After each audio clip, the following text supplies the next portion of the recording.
হ্যাঁ মজার খাবার, ডাল, ইলিশ মাছ ভাজা, এটা লেজের ভর্তা, ইলিশের লেজের ভর্তা, গরুর মাছ। হ্যাঁ খাও খাও।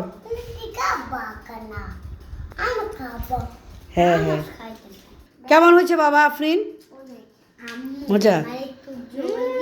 হ্যাঁ মজা হয়েছে ভর্তাটা, স্পাইসি। হ্যাঁ হ্যাঁ ইলিশ মাছ তো অনেক মজার মাছ।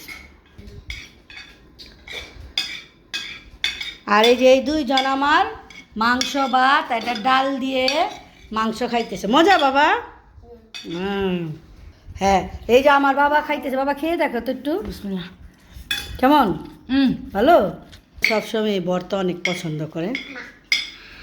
তো এই যে এগুলা কিভাবে তৈরি করলাম, ভর্তা, মাংস, মাছ ভাজা, এগুলার সব কিছু আপনার সাথে শেয়ার করতেছি। ওকে দেখেন আমি তো আজকে অনেক খুশি, এই যে বড় ইলিশ মাছ আনা হয়েছে, এখন এটা ফ্রোজেন করা, মানে কাইটা ভাজবো দেখাইতেছে। এই যে মাছের এই যে আঁশগুলো যে এরকম একটা এই যে দিয়ে কাটার দিয়ে অনেক সুন্দর করে যে আঁশগুলো পরিষ্কার হয়, এখন এই যে কাইটা নিতেছে।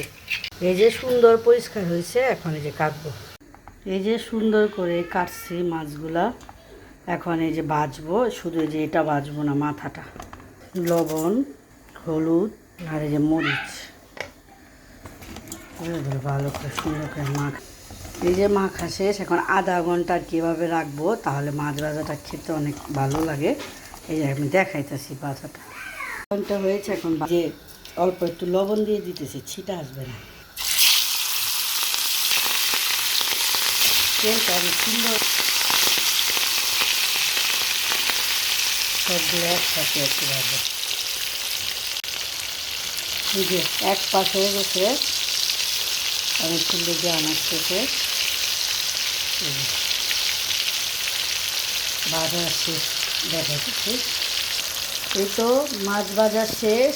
আর এখন এই যে লেজ, আর এই যে লেজের উপরে একটা টুকরা দিয়ে 2 পিস দিয়ে এই যে লেজের ভর্তা বানাবো। এখানে যে শুকনো মরিচ, পেঁয়াজ, ধনেপাতা আছে, যে লেজটা আমি ঠান্ডা করে ভর্তা বানা আপনাদের দেখাইতেছি। আর এখানে যে ডাল হয়ে গেছে আমার, এখানে মাংস ভাত হয়ে গেছে, ভর্তাটা আমি দেখাইতেছি। এই যে লেজটা আর যে 1 পিস ভাজা তো রাখছি, এগুলো এই যে ভর্তা করতেছি। এখন যে কাঁটাগুলো পরিষ্কার করে দেখাইতেছি ভর্তার এটা। এই যে সবগুলা এই যে কাঁটা বাইছা দিচ্ছে। এখন যে মরিচগুলা, শুকনা মরিচ একটু লবণ আর তেল দিয়ে সবসময় মিক্স করবেন।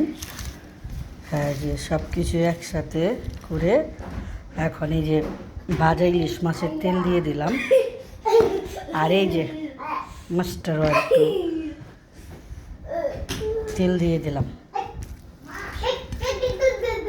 সব কিছু একসাথে মিশায় এই ভর্তাটা খুবই মজা, আমার ছেলে মেয়ে অনেক পছন্দ করে। অল্প একটু লবণ নিয়ে আসো, একটু লবণ লাগবে আরে। এত সুন্দর হয়ে গেছে। এখন এই যে গোল গোল করে এভাবে করব, তো সবাই এভাবে ভর্তাটা করে খাবেন। আজকে ভিডিওটা এখানে শেষ করতেছি। আল্লাহ হাফেজ দিয়ে দাও তো। ওকে আল্লাহ হাফেজ, আসসালামু আলাইকুম।